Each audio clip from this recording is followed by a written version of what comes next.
BBC Sounds. Music, radio, podcasts.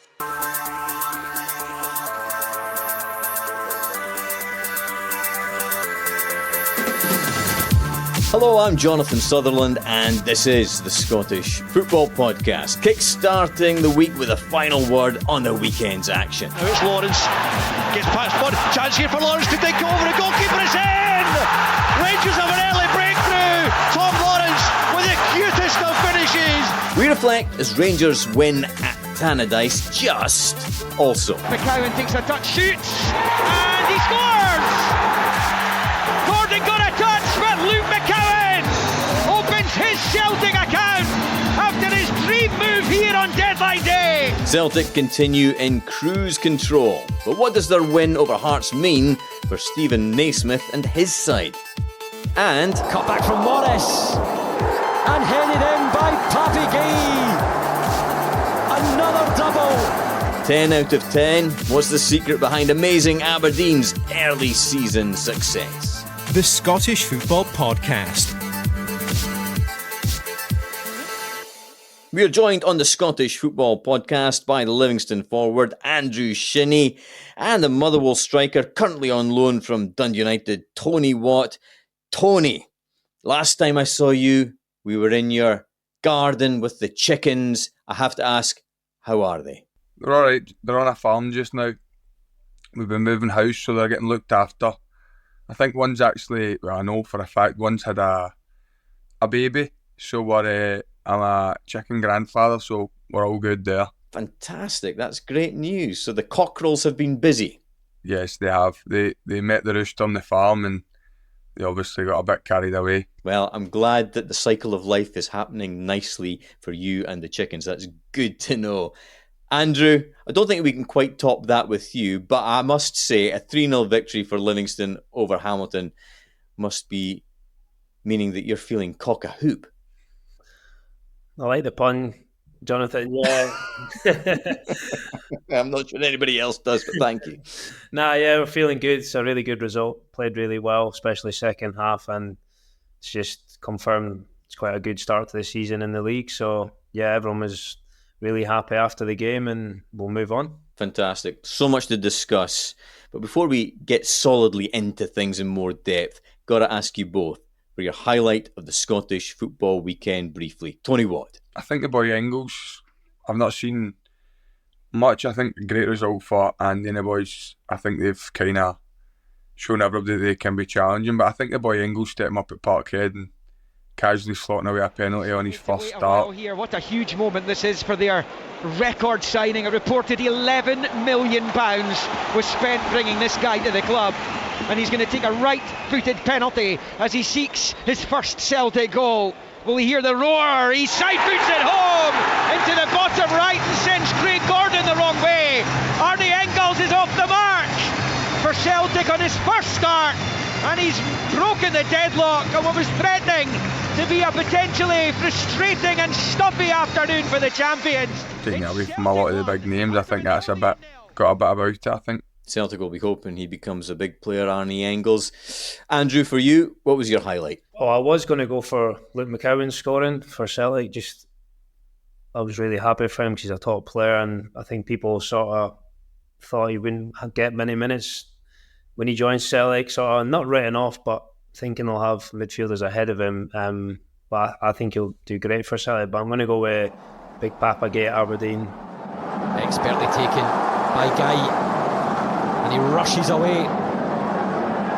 Papi Gay. Oh, it's a stunning finish.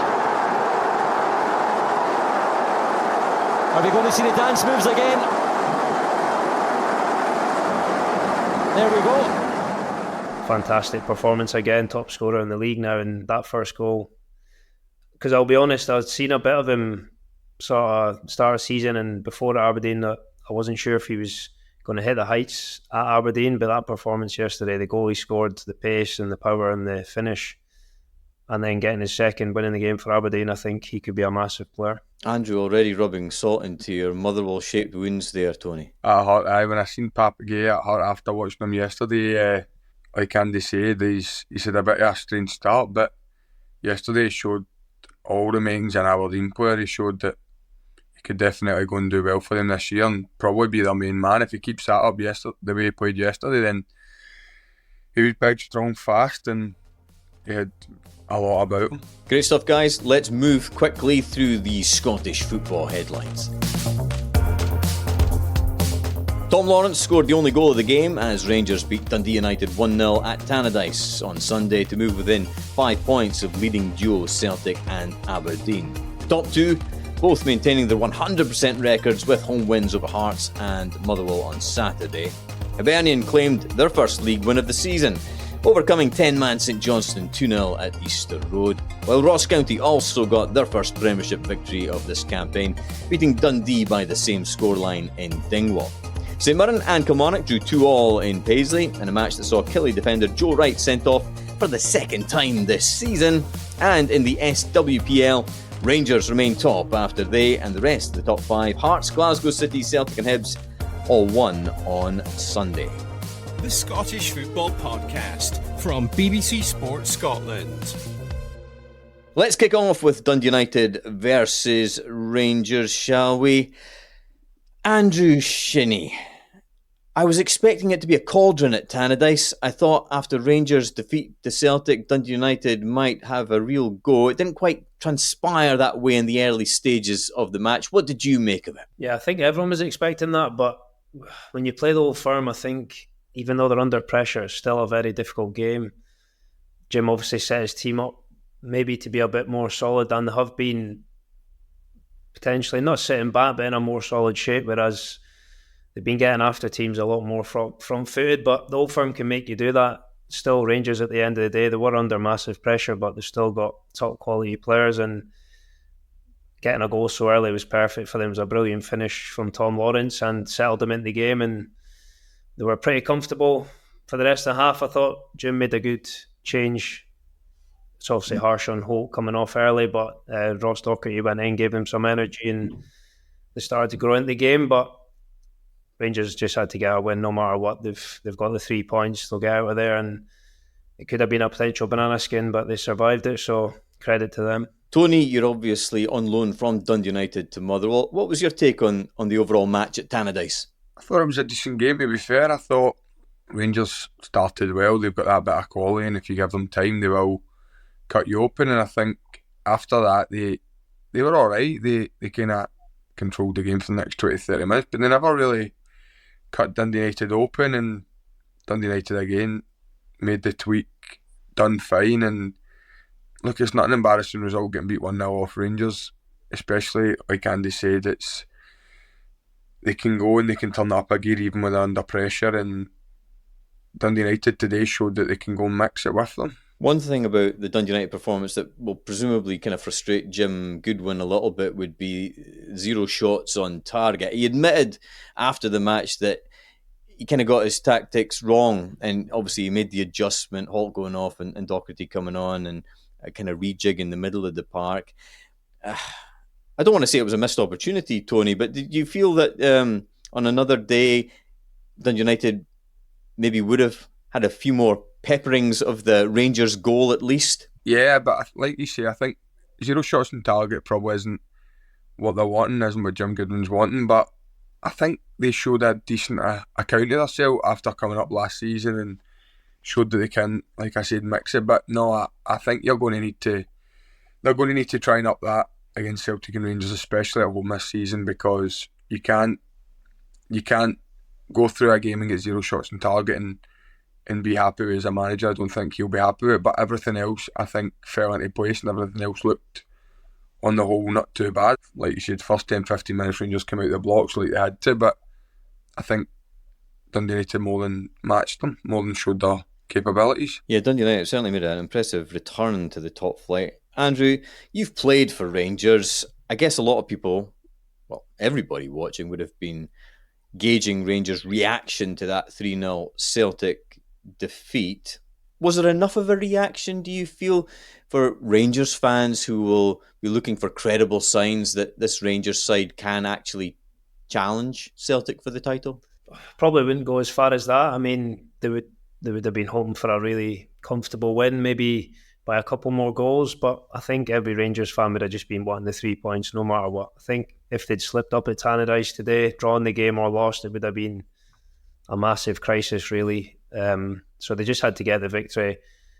They're still a top team. They've got good players. They will probably win many domestic games, but after a difficult game at Celtic Park and coming out with a 3-0 defeat, they just had to go up there and get the points. I don't think any fan would have cared about the performance. They could have played well and drawn the game. They did play well, but they won the game, and they would have liked a second goal probably just to make it a bit more easier. But in terms of was it a big enough reaction to see signs that they can really challenge Celtic, I probably wouldn't go as far as that. Celtic looked really unstoppable at the minute, but it was a good win nonetheless. Tom Lawrence was on fire, obviously got the goal. Tony, same sort of question, I suppose, Tony.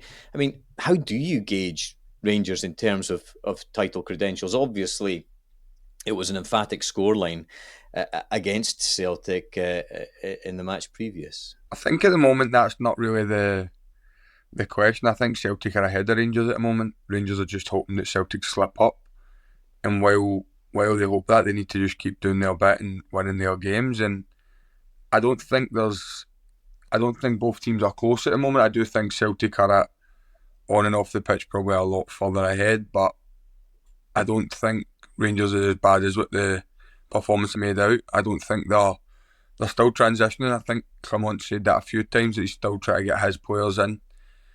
But I think today there was a lot of good signs. Even the new striker coming on, he showed that he can mix it up. Raskin coming back from injury, there's a lot of positives to take. Obviously the Old Firm fans don't really take them, but there's a lot of positives for them to take, I think. Do you think Rangers are credible title winners? I think, from what you've seen so far, I think Rangers on their day can beat any team outside Celtic in the league. It's just about getting a consistency, getting everybody back and winning games. But what I've seen so far, no, I'm going to say Celtic are ahead. I think it's quite clear.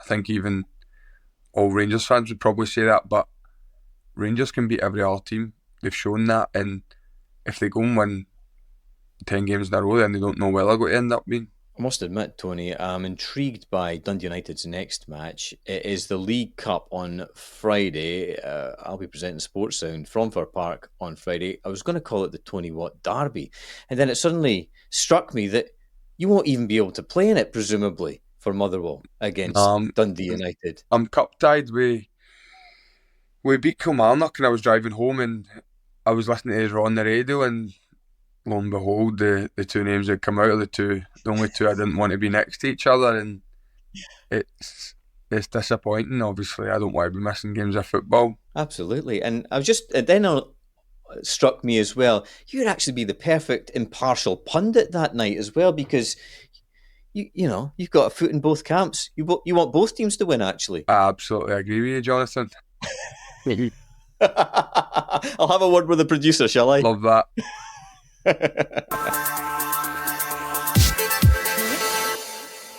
Let's move on to Saturday's games. Another 3 points for Celtic, but was their win over Hearts less straightforward than many might have expected, Andrew? Probably, just because the way Hearts are at the minute. I think people thought it was going to be a more resounding win, but I didn't feel it was going to be like that. Hearts are a good side. They're just in a bad way at the minute, but they can go to Celtic Park and be solid and compact and make it hard for Celtic, which I think they've done to a degree. I think most people did think Celtic would win the game in the end, which they did. Obviously, their two new signings scoring the goals will be massive for Brendan Rodgers. He'll be happy with that, but I think Stephen A. Smith will take some positives from that. They're obviously needing a result from somewhere. They're in a bit of a bad place at the minute, but yeah, 2-0, pretty straightforward. It was never going to be the scoreline some predicted, but straightforward in the end, I think. Yeah, Tony, from a Hearts perspective, it's not been a great start to the season, obviously. There were some positive signs on Saturday. What does that result do, or does it do anything to affect the sort of pressure, I guess, Stephen Naismith was under either way to get things on a more positive footing for Heart of Midlothian Football Club? No, I think it's hard to judge a manager when their team's deep in Europe, like a European kind of qualification run, because history shows that in this country a lot of managers struggle with it. I think even the year I was there, it was 2 or 3 of them ended up losing their job when we were either with Dundee United against Alkmaar. I think probably he's signed a new contract, Naismith, I'm led to believe, so I think he'll probably pick it up over the next few games. He signed well in the summer. They've got some good players in the building, and look, if you lose 1 or 2 games in a row, your confidence can go. It's just about him getting the team confident, going again.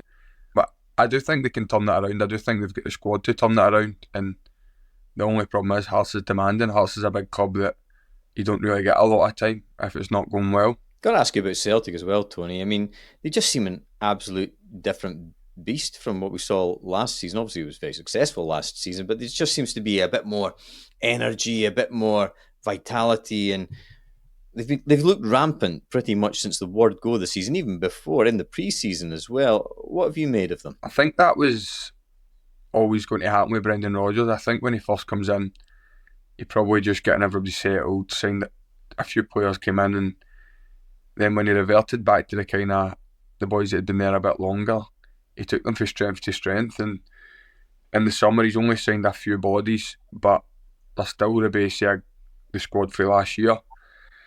And no, I think it's the strongest Celtic squad I've seen in years, to be honest. Let's look at the other games. Aberdeen, yes, 2-1 winners over Motherwell. You played the last half hour, Tony. What were your thoughts on the game overall? I thought first half Aberdeen looked alright, second half again, but we probably could have come away with something. I had a chance at 1-0, a header straight to the goalkeeper. I've looked back, probably could do a wee bit better. Malloy's header away, clipped over, Tony Watt's there, and Mitov pounces on it at the second attempt. That's much better from a Motherwell perspective. They've tested the Aberdeen stopper there. The substitutes breathing some new life into the team. And then they score a kind of... The keeper makes a good save and it just drops to the big boy Gay, who had a terrific afternoon.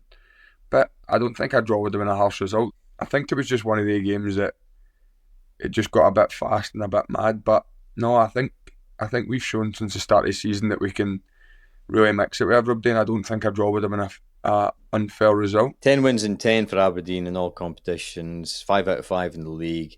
It has been hugely impressive from Aberdeen under Jimmy Tildene. Andrew, obviously your brother Graham, key man for Aberdeen, missed out yesterday. How is he enjoying life under Jimmy Tildene, and what's he putting the success down to? Yeah, well, obviously it's been a great start. Graham's really enjoying working with him. I spoke to him quite early on in the season, and he just said he's been very impressive, the one that would be very front-footed, high energy, attacking football, be really compact, solid unit defensively. He's brought in Nielsen in the midfield, who's really solidified the team along with Graham, probably helped Graham out in a way as well. But no, I've seen them early doors in the group stages of the League Cup, and they looked really good. They looked a well-oiled machine, and they've carried that on into the league. Albeit a decent run of fixtures, but you still have to win the games, and there will be tougher tests ahead. But ultimately, yeah, Graham's really enjoying it. Everyone looks like they're enjoying their football, and there's going to be tests, but they're flying high up the top of the league with Celtic, and it's been a great start. Let's head to Easter Road. Hibs 2-0 winners against St Johnstone. Andrew, just how big a win was that for your former side? Yeah, that was massive. I think everyone was looking at that thinking it was a must-win for Hibs, which makes it a difficult game. Obviously, I've played at Easter Road, and it's a very demanding atmosphere at times, especially the way they are at the minute. Probably some of the players wouldn't have been massively looking forward to the game, but yeah, home to St Johnstone, they needed the 3 points, and they got a good 2-0 victory. I think there wasn't much in the game first half, but that goal right on half-time was absolutely massive. And there's the 2 minutes of added time at the end of this first half. It's floated in by Nicky Cadden. Ekpiteta gets off, and there's Kuharevich! And there is the opening goal for Hibernian. I think that changed the momentum of the game, and they came out second half and were much stronger and got a comfortable win. So yeah, I was really happy for Davey. He needed the win, and he's got it, and I think they'll kick on now. I think they'll be a decent side this year. Yeah, so one obviously for St Johnstone, one of your former teams, Tony. What have you made of their start to this season? They done well against Kilmarnock, and then even against us last week, they looked a lot better than they did last year. I think they that would have probably killed them. Us scoring, well, it wasn't last week, it was before the international. Us scoring the late winner, because they done well to get back into the game. We probably did deserve to win the game, to be honest. But I think they look a lot better than what they were last year in terms of they brought in a bit more. They've got a wee bit more attacking threat. I think losing Liam Gordon to us was massive for them. I think he showed how big a player he can be. He's been brilliant for us. But I think St Johnstone, Craig Levine's got them in a decent way with some decent attacking players. It's just about if they can go and score the goals that can keep them up. Time is very much against us, gentlemen, but before we go, is there anything you quickly want to pick out from Saturday's other games? Ross County's 2-0 victory over Dundee, which was huge for the Staggies, and St Mirren's 2-2 dramatic draw with Kilmarnock, where everything pretty much happened. First to you, Tony. No, I'm alright. I'll avoid Joe Wright's 2 weeks fine. It's Joe Wright and Sean Rooney tussling. Now, does Joe Wright strike Sean Rooney in the midriff there? It looks like he does. And he could be in trouble here. In fact, he's going off. And Kilmarnock are down to 10 men again for the 4th time this season.